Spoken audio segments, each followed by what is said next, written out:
Ooh, oh, boo-hoo Democrats. Boo-hoo Democrats. Tough shit, fuckers. Y'all had a chance to do what you're supposed to do. Y'all want to kiss the foreign asses and fuck all the American citizens. So Ilhan Omar got her ass kicked out. Woohoo! Drinks and celebration, everybody. And Democrats are totally melting down about it. Who gives a fuck what their bitch ass is crying about? Let's get into the video, shall we? Adoption of the resolution. Those in favor say aye. Aye. Those in favor say no.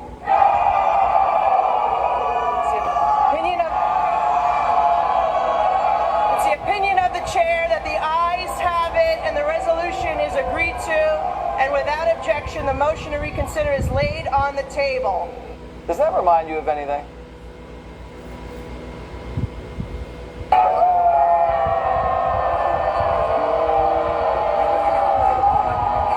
McCarthy yanked Omar off Foreign Affairs to pay back Pelosi for yanking his people off committees. He didn't want to do it, doesn't think it's right, but he had to do it. You can't let Democrats boot your boys off committees and turn the other cheek. What's good for the goose is good for the gander. Consistency, there is nothing consistent with the Republican Party's continued attack except for the racism and incitement of violence against women of color in this body. Did you hear that? That was the sound of the gavel hitting the desk and Ilhan Omar's career on the Foreign Affairs Committee hitting the floor. It finally happened, everyone. The House just voted to oust one of the most controversial figures in Washington. And the absolute meltdown from the squad is better than any summer blockbuster. We are talking high-stakes drama, fake outrage, and AOC literally losing her mind in real time. Let's get into the chaos. Good morning, everybody. Steve Dryskowski, State Representative from Mazeppa. Today we are asking the Federal Internal Revenue Service and the Minnesota Department of Revenue to review the tax filings of U.S. Representative Ilhan Omar on several grounds.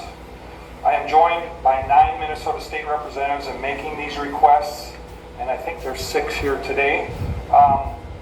These representatives include Glenn Gruenhagen of Glencoe, Eric Lucero of Dayton, Shane Mecklin of Clear Lake, Tim Miller of Princeburg, Linda Runbeck of Circle Pines, Cal Barr of East Bethel. Might not be the full picture. Mana, for anyone who hasn't been following this closely, here's what's been happening. The Department of Homeland Security, the agency responsible for border security, airport security, cyber defense, and coastal protection, has been operating under a partial funding crisis, not a full shutdown, but a targeted, deliberate funding block, one that has left Dwayne Quam of Byron and Jeremy Munson of Lake Crystal. We are making this request on 3 direct grounds. First, Representative Omar improperly and deliberately filed for a tax status for which she was not qualified, an illegal action in both federal and state law. The Minnesota Campaign Finance Board found on June 6th of this year that she illegally used campaign funds to pay a law firm to review her tax records. The Campaign Finance Board exposed crystal clear probable cause for a tax fraud or tax evasion investigation when they discovered that Representative Omar filed as married and filing jointly with Mr. Ahmad Hersey in 2014 and 2015. During those years, she was legally married to Mr. Ahmad Elmi. Did the illegal filing produce a lower tax liability for the couple? Did her illegal tax filing bring her tax exemption for which she was not legally qualified? Usually people choose the tax filing status that yields them the lowest tax liability. Also, the board shared that the couple filed jointly during 2 specific years. Ilhan Omar and Ahmad Hersey have been together as a couple for 17 years. Given her record of crimes and violations of so many laws, it may be worth evaluating her claims of status in those other years as well. Second, Representative Omar lived together simultaneously with her first and second husbands at the same addresses in Minnesota and North Dakota in 2009 through 2011. The tax enforcers may need to check if she used an illegal tax filing status and obtained tax deductions, including standard deduction levels for which she was not qualified in those years. Third, we know that Representative Omar took improper kickbacks from 3 Minnesota colleges in 2017 when she oversaw their state budgets in 2017. Under campaign pressure, she returned those kickbacks in 2018. It is worth checking to see if she reported the kickbacks as income in 2017 or deducted the paybacks as expenses in 2018. 5 grounds for an investigation include corruption in public office and tax evasions on grounds of illegal filing status, improper deductions, concealed income from kickbacks, and improper claims for expenses. We are also aware of Representative Omar's pattern of improper conduct. She has been fined by the Campaign Finance Board for diverting campaign funds for an unpermitted political trip to Orlando.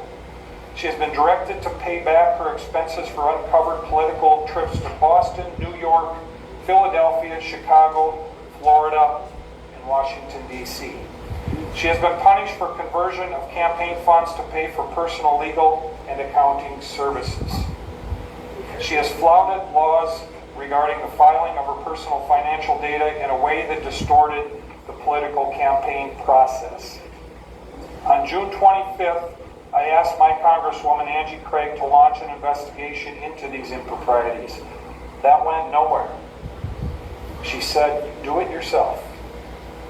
So on July 23rd, I asked the U.S. House Ethics Committee to investigate Representative Omar. That request is currently being reviewed by the Office of Congressional Ethics. On that same day, I launched OmarTruth.com in an effort to rally Minnesotans and Americans to help bring political pressure to bring about a congressional investigation. After 2 weeks, we have over 44,000 citizens expressing their strong desire to bring about a full investigation, and the list is growing. I will be adding today's request to the facts available on OmarTruth.com.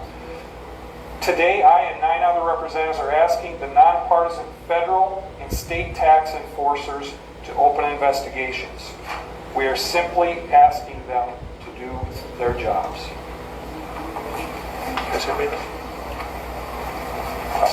Questions, anyone? Do state lawmakers have sway to influence the IRS or Minnesota Department of Revenue? Have you successfully asked for such things in the past? Is there a precedent? I think certainly there's precedent, and I think it's incumbent upon us, Mary, lawmakers, the media, and others, when they see very clear, blatant violations of our laws, to find every way we can to appeal to the people who can investigate and prosecute those laws. And that's what we're doing here today. How would a state lawmaker's request be different, though, than an average citizen? That's what I'm asking. Do you have any special sway or ability to request something? I don't think so. I guess the fact that we each represent 40,000 people might be helpful, and it might be something that that those individuals take under consideration. But this gives us an ability, I think, to, in an organized, deliberative fashion, say, we have asked the Minnesota Department of Revenue to do their job. We have asked the IRS to do their job. Before we got here today, we don't know if they have been fully informed and appraised of these facts. After today, we can be sure that they've been fully informed and appraised of these facts. So President Trump has an obvious place in this as the head of the... I had a member of the Republican caucus threaten my life, and you all and the Republican caucus rewarded him with one of the most prestigious committee assignments in this Congress. This is about targeting women of color in the United States of America. Don't tell me, because I didn't get a single apology. Time has expired. My life was threatened. Thank you. Republicans are waging a blatantly Islamophobic and racist attack on Congresswoman Omar. And I've said it before, I will say it again. The white supremacy happening is unbelievable. This is despicable. This is just a bunch of racist gaslighting. Could it be the way that Gentlemen's time is expired. Could it be how religious practices? This clearly isn't about what Ilhan Omar said as much as who she is. Being a smart, outspoken black woman of a Muslim faith is apparently the issue. The GOP is now doing what it is best at: weaponizing against a black, beautiful Muslim woman. They turn Congress into a place of fear-mongering hate. It is so painful to watch who you all are, really. The gentlewoman's time has Congresswoman Omar expired. will not be silenced. The gentlewoman's time has expired. Congresswoman Omar, I am Gentlewoman's so time sorry, has sis, expired. that our country is failing you today through this chamber. You belong in The this gentlewoman is no committee. longer. Well, I am Muslim. I am an immigrant, and interestingly, from Africa. Omar is not just a congresswoman. She tells us she is a global citizen, and people around the world. See, they're trying to use race now. When they can't get their way, they use race.